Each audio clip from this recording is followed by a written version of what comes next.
music in her veins.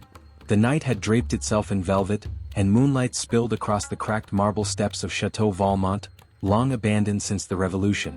Within its rotting heart, a candle flickered, a single flame held in the unshaking hand of a woman who had not aged in 123 years. Her name was Elise Moreau, once a celebrated violinist in the court of Emperor Napoleon III, now a creature of the night who played only for ghosts. She wore a crimson velvet gown that trailed behind her like spilled wine.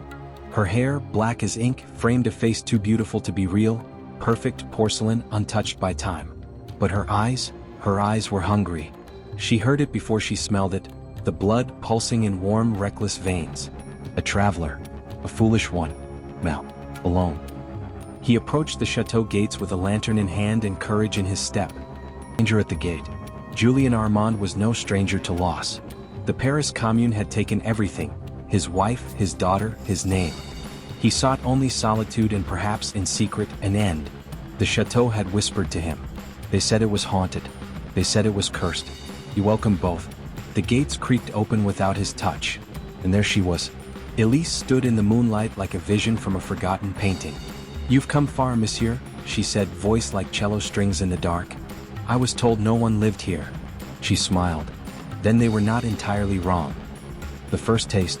4 days, weeks, time lost its shape. Julien remained. He ate what she offered. He spoke of death, she spoke of eternity.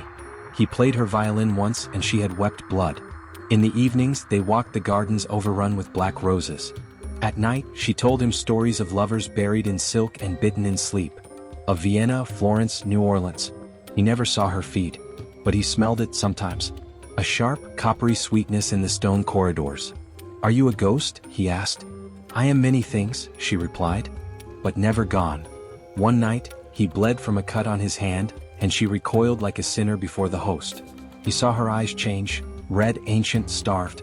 "You want to kill me?" he said softly. "No," she whispered. "I want to keep you.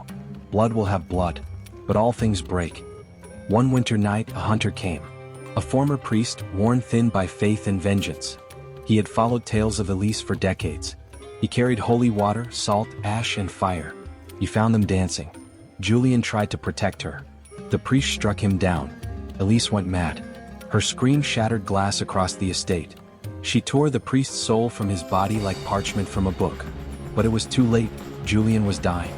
"You never asked to be this," she said, cradling his bloodied head. "Then don't give me what I didn't ask for." "I must." And she drank. The crimson rose. He awoke 3 nights later. The world was louder, richer, hungrier.